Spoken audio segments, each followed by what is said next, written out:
Friday, the 13th of January, 1948, the flag of the United Nations stood at half-mast. Mahatma Gandhi was dead, assassinated. And for the first time in its history, the United Nations Assembly set aside a day's session to honor a man.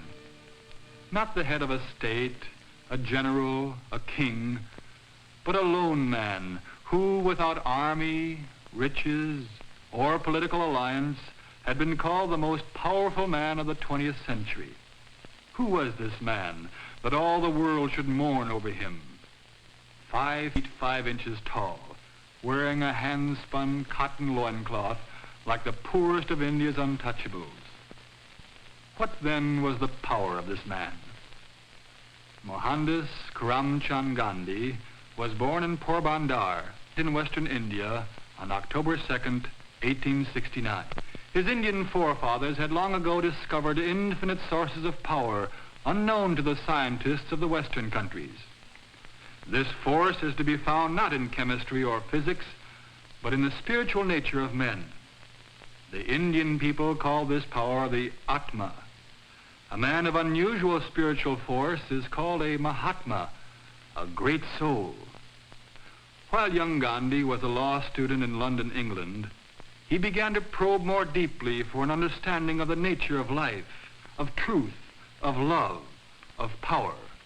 He studied not only his law texts, but 2 books which he believed to be the most important literature in existence.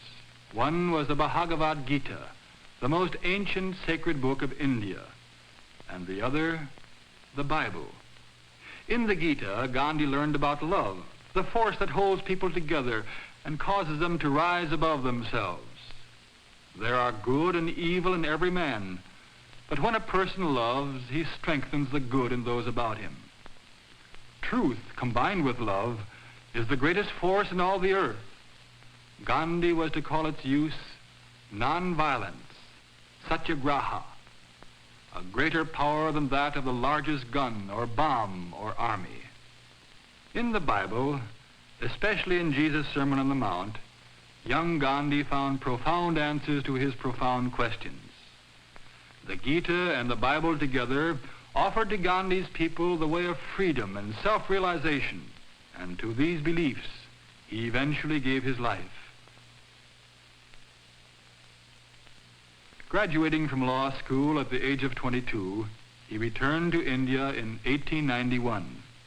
He was sent to South Africa to represent the law firm of Dada Abdullah, and there Gandhi rose to great success and personal wealth. But the appalling social conditions all about him weighed on his mind with increasing heaviness. Neglecting his law practice, he began to teach and demonstrate the power of nonviolence, which he had discovered in the Gita and the Bible. In 1915, this amazing man, now 46, returned to his India. Multitudes of people gathered to hear his message of hope for freedom and dignity. He told them their weapon was nonviolent resistance against the political forces that had held them in crushing bondage. On August 1st, 1920, Lokmanya Tilak died, the Indian leader of the Congress Party. He had been a man of fiery militant spirit, but he had recognized Gandhi as his political heir, the mild, slight man of the gentle spirit. The Congress Party, which had been organized in 1885, had become the central force in India's fight for freedom. And with Gandhi as its leader, the Congress Party established goals for a new India.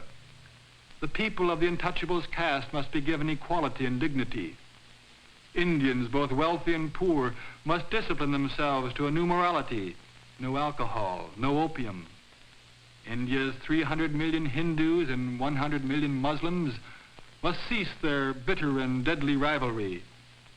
There must be equality for women, and the people must establish a productive economy. In 1921, he began the new program simply, with a spinning wheel. India grew hundreds of tons of cotton annually, and yet Indians were unemployed half the year. Instead of sending their raw cotton to English mills, why not make their own cloth? Thus began the khadi or homespun movement. and the women were being freed. The veils were coming off their faces.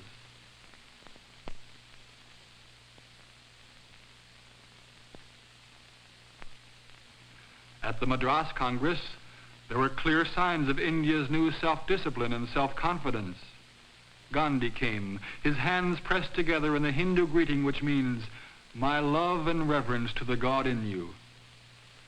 When the 1928 Calcutta Congress convened, India was boycotting British goods and refusing to take jobs with the English government, but under no provocation did an Indian harm an Englishman. In 1930, Gandhi told the people about a letter of protest he had written to the British Viceroy, Lord Irwin. In the letter, he had voiced the Indians' bitter complaint about the type of British rule which reduced them to political serfdom. Great Britain has even taken from the Indian the right to make his own salt from his own sea, and yet Britain levies a tax on that salt when the Indian then has to buy it. Let there be a conference to discuss these many wrongs, he pleaded. Otherwise, he must try to point out to the British the evil that they did. He and some of his friends would do this by a non-violent march to the sea at Dundee, where Gandhi himself would break the salt laws. The Viceroy answered through a secretary. No conference. On March 12th of 1930, at 6:30 a.m., a slight man, 61 years old, clothed in a homespun loincloth, moved against the British Empire. With 79 disciples, he started a 200-mile walk to the sea. Others began to join him. The Viceroy and other statesmen watched with curiosity. Still greater crowds joined him. From all over India they came. Journalists from other countries were flown in to report on this march, this protest, this feeble and farcical protest, this far-reaching and fearsome protest. Each day he stopped for an hour to spin. He spoke to the crowd saying, "If any violence is shown against the British, then no matter what ends are gained, the march will have failed." On April 5th, they reached the sea. Then Gandhi marched into the sea, and from it he took a pan of water to be refined into salt. All along the shores of the sea, thousands moved in, each with a container to take out the water, distilling it, gathering the salt in great mounds. Soldiers came and confiscated the salt, but even yet more was distilled. Gandhi was arrested. People across the world, even the American and French governments, spoke out, questioning the British action. In India, millions of people demonstrated their impassioned protests. Soldiers and police sought to quell the multitudes with riot clubs. Still, no hand was raised against the British. On January 25th, 1931, Lord Irwin announced an end to the salt laws, as well as the release of Gandhi. The Karachi Congress appointed him to represent them at the Round Table Conference in London. He sailed from Bombay on August 29th, an infectiously happy man. In England, he attended the Round Table Conference of 112 delegates, most of them appointed by the Viceroy. As the meeting progressed, Gandhi realized that only division was being cultivated. Instead of a united India, plans were being discussed for a separation between Muslim and Hindu and Sikh and untouchable and Parsi and Indian Christians. Meanwhile, in India, during Gandhi's absence, the new Viceroy had made arrests without warrant, had suspended court trials, had outlawed political organizations and meetings, had seized property, had jailed 100,000. Gandhi returned to India. His wife and young Jawaharlal Nehru and the numberless followers of Gandhi now called him Bapu, the father. Bapu began his work immediately. His first consideration was for that part of the great Indian family called the Untouchables. For thousands of years they had been ostracized, but Gandhi ignored this strange mandate of the culture, and he gave them a new name, Harijan, children of God. The British, however, perpetuated this ancient tradition of separating the Untouchables by insisting that they have a separate vote in governmental matters. Gandhi now vigorously expressed his opposition to English treatment of the Harijan. And on January 4th, 1932, all India heard that he had been put in jail. Then they heard that Gandhi had gone on a fast. In the face of seething unrest throughout the land, the government took action. The 3,000 years of the untouchable segregation was brought to an end. But Gandhi recognized that official legislation would not be enough. Released from prison in September, he set out to change the heart of tradition-binded India in its attitude toward the Harijan. The Congress Party's program to shape a new India was slowly proceeding. The people were spinning their own cotton. Many of the oppressive British laws had been changed. The women had been given equality. The untouchables had been freed. And the country and the people had a dignity they had never known. Gandhi was dissatisfied. He was still looking for the answer to the great enigmas that were embedded in the life of his countrymen. So on October 24th, 1934, he announced his resignation from Congress. The essential life of India, he believed, lay in its 700,000 villages. With his wife, Kasturbai, he moved to Severgrad and began life as a simple villager. The world refused to accept his resignation. Congress leaders came to confer with this simple villager. Famous people of many nations and continents came to sit and talk in his one-room adobe hut. The floor was of swept earth, one rug, a spinning wheel, a soapbox for a desk. For a period of 4 years, Gandhi labored to develop communal life in the villages. Then a new unrest began to shadow India. England was threatened with war. What did that mean to India's hope for freedom?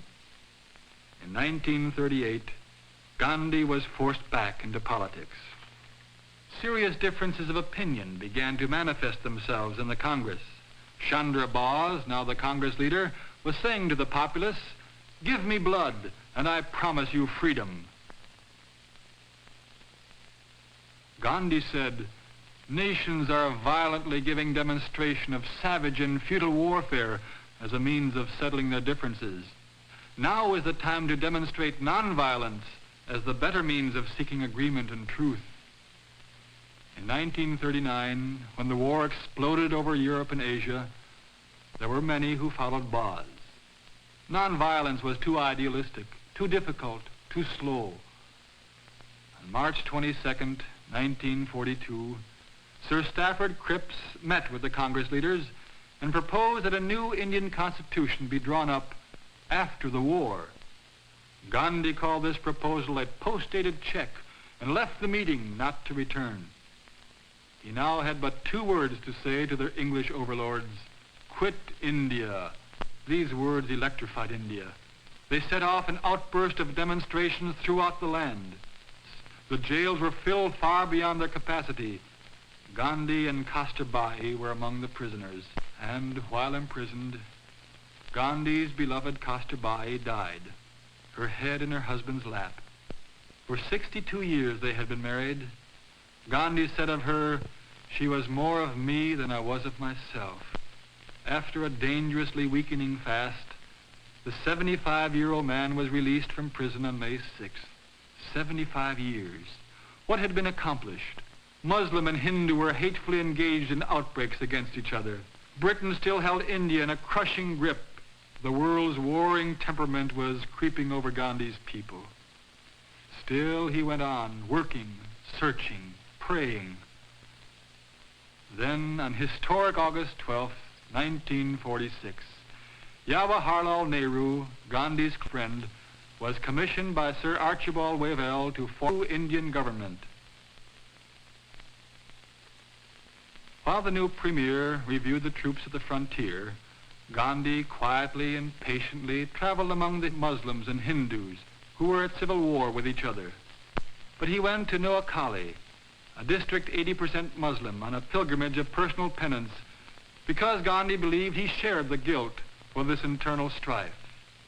He walked from village to village, living with them, learning from them, trying to teach them to love despite their deep-rooted enmity. His followers, too, went to work in the villages, Hindus, Muslims, Harijans, Christians.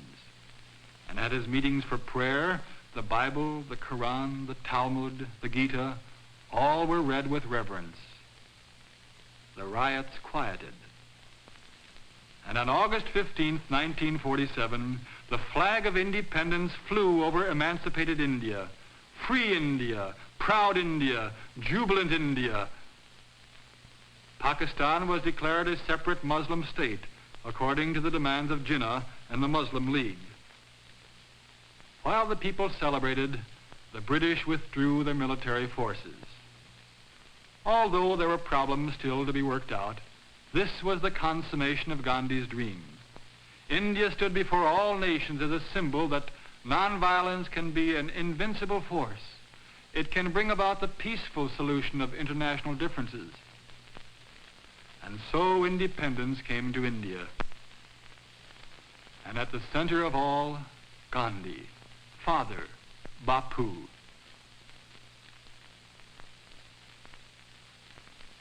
But Bapu was not at the festivities. He had spent the day fasting and praying. There was still much work to do. He was growing old. His days were drawing close. On January 30th, 1948, at 5:30, Gandhi went from Birla House to his prayer meeting. A man who feared Gandhi's teaching and power stepped forward and bowed to him. The man fired a gun. And so Mahatma Gandhi, a great soul, finished with his life. At dawn they dressed him in the loincloth which he had spun, and which throughout the world had become a respected symbol. There were garlands of flowers. The flag of India was draped over him. After the procession, the body was burned. And the ashes were sent to 6 continents and to all parts of India. But the spirit of the man had long preceded the particles of ash. His spirit was alive in the land, releasing truth, drawing people into relationships of understanding and trust, achieving dignified human stature, demonstrating the invincible power of love.